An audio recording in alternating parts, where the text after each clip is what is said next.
Hello everyone, কেমন আছো তোমরা সবাই? আশা করি সবাই খুব ভালো আছো। আমি পূর্ণা। আমি সৌরভ। চলে এসেছি আবার একটা নতুন ভিডিও নিয়ে আমাদের ইউটিউব চ্যানেল সঞ্চয়ের খুঁটিনাটিতে। আজকের ভিডিওর টপিকটা হলো ভোল্ট মানি। এই ভোল্ট মানি অ্যাপটা দিয়ে আমরা মিউচুয়াল ফান্ডের এগেইনস্টে লোন নিতে পারি। সেই জিনিসটাই আজকে তোমাদেরকে জানাবো। তো চলো আজকের ভিডিওটা শুরু করা যাক। আর ভিডিওটা শুরু করার আগে তোমরা যদি আমাদের চ্যানেলে নতুন হয়ে থাকো, আমাদের চ্যানেলকে কিন্তু সাবস্ক্রাইব করতে ভুলো না। আর যদি আমাদের ভিডিওটা ভালো লেগে থাকে তাহলে একটা লাইক করে দিও আর নিচে কমেন্টস করে দিও যে তোমাদের এই ভিডিওটা কেমন লাগলো। তাহলে চলো আজকের ভিডিওটা শুরু করি। তুমি আমাদের এই ভোল্ট মানির ব্যাপারটা আসলে কি সেটা একটু যদি প্রথমে বলো। ভোল্ট মানি হলো একটা অ্যাপ যেটার থ্রুতে আমরা মিউচুয়াল ফান্ডকে প্লেজ করে লোন নিতে পারি। মানে মিউচুয়াল ফান্ডকে আমরা মর্টগেজ রেখে তার এগেনস্টে লোন নিতে পারি। এতদিন যদি কোনো মিউচুয়াল ফান্ড ইনভেস্টরের টাকার দরকার পড়তো, তাহলে তারা কি করতো, যে মিউচুয়াল ফান্ডসটাকে রিডিম করতো, রিডিম করে সেখান থেকে তারা টাকা তুলে নিত। এবার সেই করাতে কি হতো, যে তারা করার সময় ধরুন 10 বছর কি 15 বছর কি রিটায়ারমেন্টের জন্য এই ভেবে ফান্ডটা ক্রিয়েট করেছে, কিন্তু হঠাৎ কোনো এমার্জেন্সি পারপাসে তার টাকার দরকার থাকাতে সেইখান থেকে সে টাকাটা তুলে নিল। তাতে কি হলো, যে তাদের ওই যে লং টার্ম গোলটা গোলটা ছিল হ্যাম্পার সেটা আর হলো। ফুলফিল হলো না, কি হ্যাম্পার হলো বা কম হলো। তো এখন আর সেই সব চিন্তা থাকবে না, কারণ ভোল্ট মানি বলে একটা অ্যাপ আছে যেটার থ্রু আমরা মিউচুয়াল ফান্ডকে প্লেজ করে বা মর্টগেজ রেখে লোনস নিতে পারি। এরকম আরও অনেক কোম্পানিজ মার্কেটে এসছে, কিন্তু আমরা দেখলাম যে ভোল্ট মানি সাইটটার ট্রানজ্যাকশন প্রসেস খুবই ইজি আমার লাগলো, সেই দেখে আজকে আমরা এই ভিডিওটা বানাচ্ছি।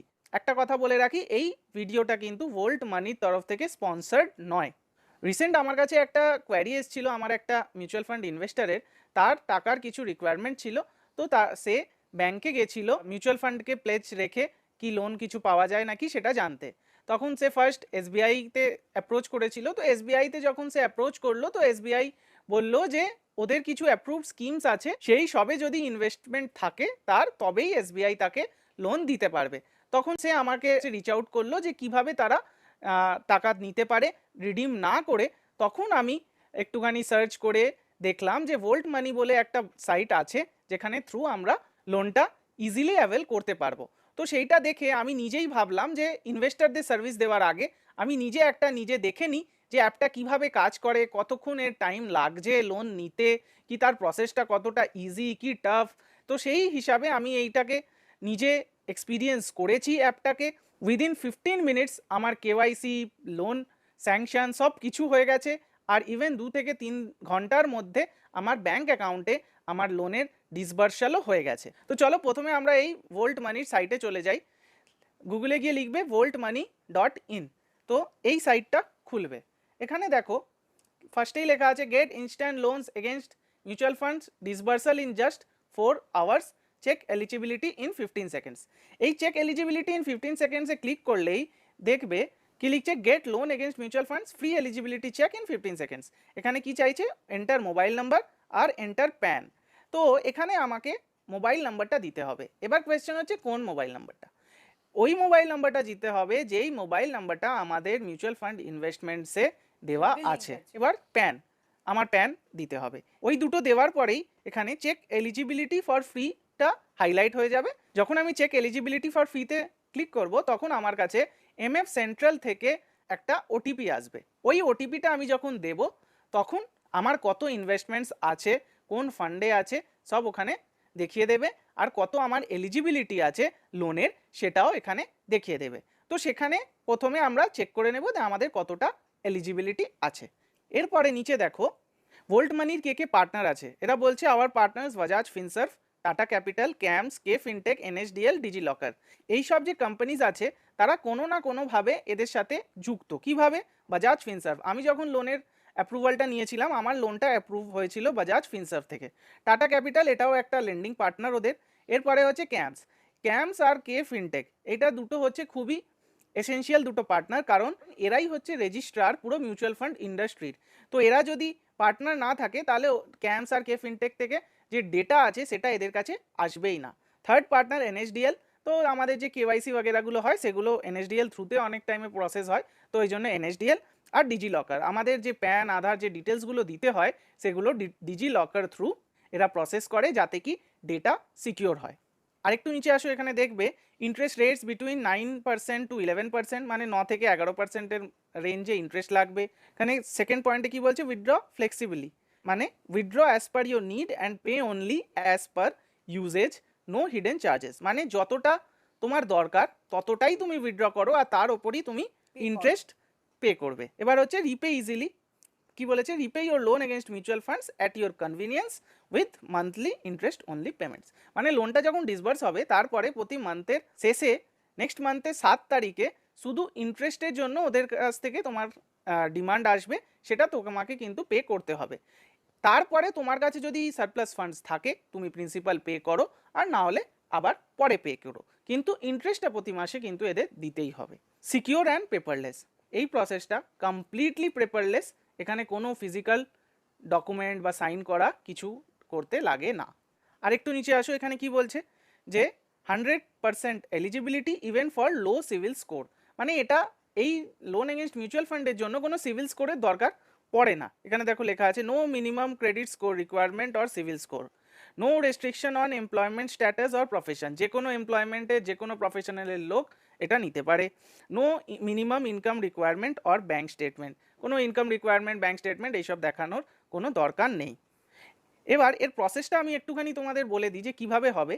তোমরা প্রথমে দেখলে যে চেক এলিজিবিলিটি, তো এই চেক এলিজিবিলিটিটা করা হলো, তারপরে তোমাদেরকে ওরা বলবে রেজিস্টার করতে। ওই রেজিস্ট্রেশনে তোমাকে তোমার প্যান নাম্বার দিতে হবে, মোবাইল নাম্বার দিতে, মেল আইডি দিতে হবে, আর ব্যাঙ্ক ডিটেলস দিতে হবে। তো ওই ব্যাঙ্ক ডিটেলস দেওয়ার পরে তোমার ওই ব্যাঙ্ক ডিটেলসটার থ্রুতে ওয়ান টাইম ম্যান্ডেট ক্রিয়েট হবে, তার জন্য তোমাকে ডেবিট কার্ড বা নেট ব্যাঙ্কিং থ্রুতে অথরাইজ করতে হবে, আর সেই অথরাইজ করার পরে তোমার লোনটা স্যাংশন হয়ে যাবে। আর স্যাংশন হওয়ার লাস্ট স্টেপে তোমার কি করবে যে তোমাকে বাজাজ ফিনসার্ভ বা যদি তোমার কেসে টাটা ক্যাপিটাল হয় একটা লোন এগ্রিমেন্ট ওরা প্রিপেয়ার করবে, তোমাকে স্ক্রিনে দেখাবে। ওই লোন এগ্রিমেন্টটা তুমি পড়ে নিও, যদিও অনেক লম্বা, আই থিঙ্ক 100 কিছু পাতার এগ্রিমেন্ট, পড়ে নিও। পড়ে নিয়ে তুমি যদি স্যাটিসফাইড হও তাহলে তুমি ওতে ক্লিক করে ওটিপি চাইবে তোমার থেকে, ওই ওটিপিটা দিলে তোমার ওই এগ্রিমেন্টটা সাইন করা হয়ে গেল। ওই এগ্রিমেন্টটা তোমার ইমেল আইডিতে অটোমেটিক চলে যাবে। তুমি যেটা বললে সেটাতে তো আমি বুঝতে পারলাম যে ভোল্ট মানি ওয়েবসাইটটা কিভাবে কাজ করে, সেখানে আমার লোন নিতে গেলে কিভাবে স্টেপ বাই স্টেপ আমাকে প্রসেসটা করতে হবে। কিন্তু আমার আরও কিছু কোশ্চেন আছে, সেটা হলো যে আমার কত টাকা মিউচুয়াল ফান্ডে থাকলে আমি এই লোনটা পেতে পারি? এই সাইট থেকে মিনিমাম আমি 25,000-এর লোন নিতে পারবো, আর ম্যাক্সিমাম 1 কোটি টাকা অবধি লোন আমি নিতে পারবো, যেটা এদের সাইটে লেখা আছে। আমি যদি একবার লোন নিই তাহলে লোনটাকে আমাকে কত দিনের মধ্যে শোধ করে দিতে হবে? এই লোনটা নেওয়ার জন্য কি প্রসেসিং ফিস কি ইন্টারেস্ট লাগে সেটা আগে বলে দিই। এই লোনটা অ্যাভেল করার জন্যে প্রসেসিং ফিস আমাদের যেটা দিতে হয় সেটা হচ্ছে 999 প্লাস জিএসটি। এই প্রসেসিং ফিসটা 3 বছরের জন্য ভ্যালিড। তার মানে কি হলো যে আমি যদি একবার কোনো লোন অ্যাভেল করছি তো সেই লোনটা আমার 3 বছরের জন্য আমি তাকে রিপে করতে পারবো। এবার আমার ধরো আমি 1 লাখ টাকা লোন নিয়েছি, আমার 3 বছর হতে চলেছে কিন্তু এখনো আমি রিপে করতে পারছি না, তো সেই কেসে কি হবে যে আমাকে আবার 3 বছরের শেষে গিয়ে আরেকবার প্রসেসিং ফিস পে করতে হবে। সেটা এখন অবধি 999 প্লাস জিএসটি যদি আমি পে করে দেবো তাহলে আমার লোনটা আবার 3 বছরের জন্য এক্সটেন্ড হয়ে গেল। ততদিন আমি ইন্টারেস্ট প্রতি মাসে মাসে দিয়ে যাচ্ছি, যদি আমার কাছে কিছু টাকা থাকছে তো আমি প্রিন্সিপাল পে করছি, নাহলে শুধু ইন্টারেস্ট দিয়ে যাচ্ছি। এবার এখন যে এর ইন্টারেস্ট রেটটা আছে সেটা হচ্ছে 9.95%। এরপরে যদি ইন্টারেস্ট রেট কমে তো আই থিঙ্ক এটা কমবে, বা যদি বাড়ে তো এটা বাড়বে, বাট আজকের দিনের রেট হচ্ছে 9.95%। আচ্ছা, মিউচুয়াল ফান্ডের তো অনেক রকম ক্যাটাগরি আছে, ডেট ফান্ড আছে, ইকুইটি ফান্ড আছে, তারপরে ট্যাক্স সেভিংস আছে। তাহলে আমি কি এই সব রকম ক্যাটাগরির এগেনস্টেই লোন পেতে পারি? হ্যাঁ, আমরা ইকুইটি মিউচুয়াল ফান্ডের এগেনস্টে 50% অফ দ্য পোর্টফোলিও ভ্যালু পেতে পারি, ডেট ফান্ডের এগেনস্টে 80% অফ দ্য পোর্টফোলিও ভ্যালু পেতে পারি, আর লিকুইড ফান্ডের এগেনস্টে আমরা 90% অফ দ্য পোর্টফোলিও ভ্যালু পেতে পারি। আর যে ট্যাক্স সেভিং ফান্ডসগুলো আছে তাতে যে লক ইনে যে ইউনিটসগুলো আছে সেই ইউনিটসের এগেনস্টে আমরা লোন নিতে পারবো না, কিন্তু ট্যাক্স সেভিং মিউচুয়াল ফান্ডে যদি এমন কোনো ইউনিটস আছে যেগুলোর লক ইন পিরিয়ড ওভার হয়ে গেছে সেগুলো থেকেও আমরা লোন নিতে পারবো, আর সেটা 50%-এর ক্যাটাগরির মধ্যে ইকুইটি স্কিমসদের মধ্যে পড়বে। আচ্ছা, মিউচুয়াল ফান্ডে তো আমরা যখন ইনভেস্ট করি তখন মার্কেট ভ্যালু একেক সময় একেক রকম থাকে। তো আমি যখন লোন নিলাম তখন আমি আমার কিছুটা ইউনিটসের এগেইনস্টেই আমার লোন নিলাম এবং তাতে কিছু প্রফিট, তারপরে ধরো মার্কেট ভ্যালু বাড়লো, কিছু প্রফিট আরো বেশি এলো। তো এইগুলো কি এর জন্য আমি লোন নিয়েছি বলে কোনো রকম হ্যাম্পার হতে পারে? নাকি অ্যাজ ইট ইজ যেরকম চলছে সেরকমই চলবে? আমি যখন লোনটা পে করে দেবো তখন আমার ভ্যালুয়েশনের কোনো রকম এফেক্ট পড়বে না, আমি যেটা মার্কেট ভ্যালু অনুযায়ী সব কিছু আমার অ্যাজ ইট ইজ থাকবে, সেটা কি হবে নাকি আমার কোনো ভ্যালুয়েশনে কিছু প্রবলেম আসতে পারে? না, এতে কি হচ্ছে যে তুমি ধরো লোন নিতে যাচ্ছ, গোল্ড লোন নিতে যাচ্ছ, তো তুমি তখন কি করো যে জুয়েলারিটা দিয়ে দিলে, লোন রিপেমেন্টের পরে জুয়েলারিটা অ্যাজ ইট ইজ নিয়ে নিলে। সেম এখানে তুমি মিউচুয়াল ফান্ডের স্কিমসে যত ইউনিটস দিচ্ছ সেইটা তোমার মিউচুয়াল ফান্ডের যে স্টেটমেন্ট বেরোবে তাতে প্লেজ হিসেবে লেখা থাকবে। তোমার যখন লোন রিপে হয়ে গেল তখন ওদের কাছে মেল করতে হবে, ওরা ওইটাকে আনপ্লেজ করে দেবে। মানে কি হলো, তোমার ওই ইউনিটসটা তখন ফ্রি হয়ে গেল। তার আগে ওটা মর্টগেজ ছিল, তুমি ওটা চাইলেও বেচতে পারতে না। এবার আরেকটা জিনিস এখানে আসছে, যেটা হচ্ছে যে আমাদের মিউচুয়াল ফান্ডে তো মার্কেটে রেগুলার কখনো ভ্যালু কমছে, কখনো ভ্যালু বাড়ছে। এবার ধরো আমার 1 লাখ টাকার মিউচুয়াল ফান্ডের পোর্টফোলিও আছে, এবার মার্কেট তো আমার লোন নেওয়ার পরে পড়তেও পারে, ধরো 1 লাখ টাকাটা পড়ে 90,000 হয়ে গেছে। সেই কেসে কি হবে, প্রথমে আমি যখন 1 লাখ টাকার পোর্টফোলিও ছিল তখন আমি লোন 50,000 টাকা অ্যাভেল করে নিয়েছি, কিন্তু পরে দেখা গেল মার্কেটটা কমে 90,000 হয়ে গেল পোর্টফোলিও আমার। প্রথমে আমি তখন লোন নিয়েছি 50,000, কিন্তু আজকের দিনে 90,000 আমার পোর্টফোলিও যখন, আমার লোন এলিজিবল হচ্ছে 45,000। সেই কেসে তার মানে কি হলো যে 50 মাইনাস 45, 5,000 টাকা আমাকে কিন্তু ওই লোনকে রিপে করতে হবে। না হলে ওই 5,000-এর ইন্টু 2 করে 10,000 টাকার মিউচুয়াল ফান্ড আমাকে ওদেরকে আরও প্লেজ করতে হবে। না হলে কি হবে যে ওরা, আমরা যে প্লেজ করেছি সেখান থেকে ইউনিটস কিছু বিক্রি করে ওদের টাকাটা ওরা কিন্তু তুলে নেবে। তার জন্য ওরা রেগুলার আমাদেরকে মেল মেসেজ সব কিছু করবে, রিমাইন্ডার্সও দেবে, বাট উইদিন 7 days ওদের এটা স্ট্রিক্ট টাইম, এর মধ্যে আমাদেরকে কিছু না কিছু এর করতে হবে, নয় রিপে করতে হবে, নয় আরও কিছু মিউচুয়াল ফান্ডস ওখানে প্লেজ করে দিতে হবে। এর জন্য আমি অলওয়েজ সাজেস্ট করব যে কারোর যদি 1 লাখ টাকার পোর্টফোলিও আছে, সে ফুল 50,000-এর না নিয়ে 40,000-এর লোন নিক। তাতে কি হবে, তাদের একটুখানি মার্জিন অফ সেফটি থাকবে, যে লোন নেওয়ার পরেই তাদের এইটা মাথায় রাখতে হবে না যে এ বাবা মার্কেট যদি পড়ে গেছে তাহলে আবার 10,000 টাকা কোথা থেকে পাবো। তো সেই হিসাবে অলওয়েজ একটু মার্জিন অফ সেফটি রেখে তবেই লোনটাকে অ্যাভেল করা উচিত। আর আরেকটা কথা আমি বলছি যে ধরো আমার 1 লাখ টাকা ইনভেস্ট করা আছে মিউচুয়াল ফান্ডে, এবার আমি ধরো 50,000 না, আমি 25,000 লোন নিয়েছি।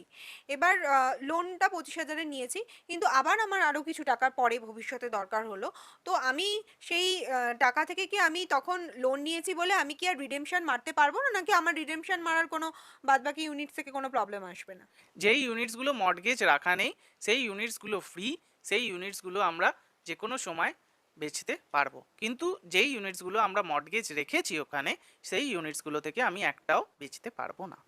আমি কেন ব্যাংক বা ফিনান্স কোম্পানিগুলো থেকে না নিয়ে আমি কেন মিউচুয়াল ফান্ডকে মর্টগেজ রেখে লোন নেবো?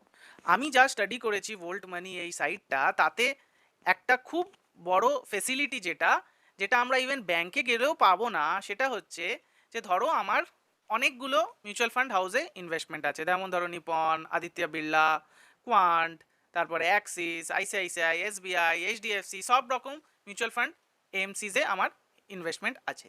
এবার আমি ধরো এসবিআইতে গেলাম, এসবিআই যে লিস্ট অফ অ্যাপ্রুভড স্কিমস আছে তাতে কি হচ্ছে যে শুধু এসবিআই মিউচুয়াল ফান্ডের স্কিমসের নামই আছে। ঠিক আছে, তার মানে কি হলো যে আমি শুধু এসবিআই মিউচুয়াল ফান্ডে যেইটুখানি ইনভেস্টমেন্ট আছে সেইটুখানি ইনভেস্টমেন্ট আমার মর্টগেজ রেখে আমি এসবিআই থেকে লোন নিতে পারবো।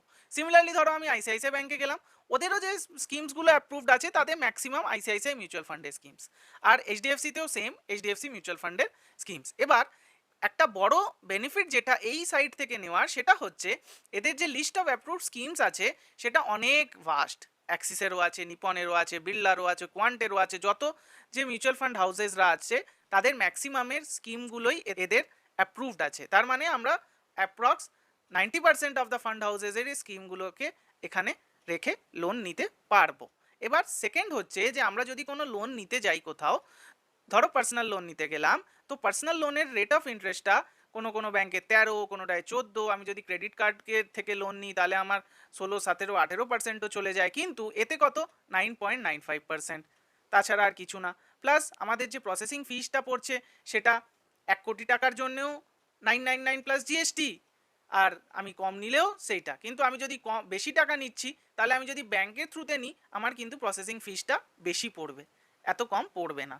এই লোনটা নেওয়ার জন্য প্রথমেই দেখিয়েছি যে কোনো সিভিল স্কোর বা কোনো কত কি ইনকাম করছি বা কোন প্রফেশনের, এইসব কোনো দেখার কোনো রিকোয়ারমেন্ট নেই। জাস্ট সিম্পল যা মিউচুয়াল ফান্ড আছে সেগুলো প্লেজ করো, প্লেজ করে যতটা রিকোয়ারমেন্ট আছে সেটা তোমার স্যাংশন করিয়ে নাও। ওই স্যাংশনড অ্যামাউন্ট থেকে তোমার যতটা দরকার সেইটুখানি শুধু ডিসবার্স করো। ওই ডিসবার্সাল অ্যামাউন্টেরই ওপর তুমি শুধু ইন্টারেস্ট পে করো। যেমন আমরা ওডি ফেসিলিটি ব্যাংকে ইউজ করি, যে এফডির এগেনস্টে ওডি করিয়ে নিলাম, তারপর যতটা রিকোয়ারমেন্ট আছে ততটা তুললাম, সেইটুকুনির ওপরে আমি ইন্টারেস্ট দিলাম আর বাকিটার ওপর ইন্টারেস্ট দিতে হলো না। সিমিলারলি এইভাবে আমরা এটাকে ইজিলি ইউজ করতে পারি। আমি তো বলবো এটা খুব ভালো একটা মেথড, কারণ অনেক টাইমেই কারোর long term investment short term কোনো নিডের জন্য অনেক হ্যাম্পার হয়। তো সেই হিসাবে দাঁড়িয়ে এইটা কিন্তু খুব ভালো একটা সার্ভিস। আর আমি পার্সোনালি নিজে এই সাইটে রেজিস্টার করেছি, করে দেখেছি যে প্রসেসটা কতটা সিম্পল কতটা কমপ্লেক্স এটা আমি দেখেছি, কারণ আমার লোনের কোনো রিকোয়ারমেন্ট ছিল না। তাও আমি নিজের ইনভেস্টার্সদের, নিজের ক্লায়েন্টসদের সার্ভিস দেওয়ার আগে নিজে সব কিছু আগে চেক করে তবেই তাদের রেকমেন্ড করি। তো সেই হিসাবেই আমি এটা করেছি, আর আমার কিন্তু এতে তেমন কিছু প্রবলেম মনে হয়নি। খুবই সিম্পল, খুবই ইজি, প্লাস এদের ডেডিকেটেড আরএমস আছে সবার জন্য, তো কোনো প্রবলেম হওয়ার কথা নয়। তোমরা যদি নিজে করতে গিয়ে কোনো অসুবিধা হচ্ছে তোমরা আমাকে কন্ট্যাক্ট করতে পারো, বা যদি মনে করো যে তুমি করতে পারছো না তাহলেও আমাদের কন্ট্যাক্ট করতে পারো। আমরা নিশ্চয়ই তোমাকে গাইড করে দেবো, তোমাদের লোন পেতে যেন কোনো অসুবিধা না হয় সেটা আমরা দেখব। আরেকবার বলছি, এই ভিডিওটা কিন্তু ভোল্ট মানির তরফ থেকে স্পন্সর্ড নয়। আজকের এই ভিডিওটা থেকে আমার একটা জিনিসই মনে হয়েছে যে তোমার যদি খুব তাড়াতাড়ি কোনো টাকা পয়সার দরকার হয়, লোনের দরকার হয়, সেটা তুমি খুব 3-4 ঘন্টা, যেটা এই সাইটটা বলছে, তাতে তুমি পেয়ে যেতে পারো। একটা কোনো লোন এমনি কোনো ব্যাংক বা কোনো ফিনান্স কোম্পানি থেকে নিতে গেলে সেটা কোনো দিনই এত কম টাইমের মধ্যে পাওয়া সম্ভব নয়। কিন্তু মানুষের রিকোয়ারমেন্ট হুট করেই চলে আসে এবং সেই টাকাটা তখন তার খুবই দরকার হয়ে পড়ে। তো সেটার জন্য এটা খুবই ভালো একটা মেথড আমারও মনে হয়েছে। তাহলে চলো আজকের ভিডিওটা এখানেই শেষ করছি। দেখা হবে আবার একটা নতুন ভিডিও নিয়ে। আজকের ভিডিওটা ভালো লাগলে অবশ্যই এটাকে লাইক করবে, আর চ্যানেলের পাশে থাকা বেল আইকনকে অবশ্যই প্রেস করে দেবে, যাতে আমাদের নতুন ভিডিও আসলেই তোমাদের কাছে নোটিফিকেশন চলে যায়। তাহলে চলো দেখা হচ্ছে নেক্সট দিন আবার নতুন কোনো টপিক নিয়ে। ভিডিওটা যদি ইনফরমেটিভ বলে মনে হয় তাহলে নিশ্চয়ই সবার সাথে এটাকে শেয়ার করো। আর শেষ করার আগে, আমরা মিউচুয়াল ফান্ড ডিস্ট্রিবিউটর হিসেবে কাজ করি, তার সাথে এইচডিএফসি লাইফ আর এইচডিএফসি আর্গোর সাথে ফিনান্সিয়াল কনসালটেন্ট হিসেবে যুক্ত আছি। তো যদি হেলথ ইন্স্যুরেন্স, লাইফ ইন্স্যুরেন্স এইসব রিলেটেড প্রোডাক্টসেও তোমাদের কোনো হেল্প বা গাইডেন্সের দরকার লাগে তাহলেও আমাদের কন্ট্যাক্ট করতে পারো। তাছাড়া আমরা ট্যাক্স কনসালটেন্ট হিসেবেও কাজ করি। তো যদি কোনো রিকোয়ারমেন্ট থাকে তো আমাদেরকে কন্ট্যাক্ট করতে ভুলো না।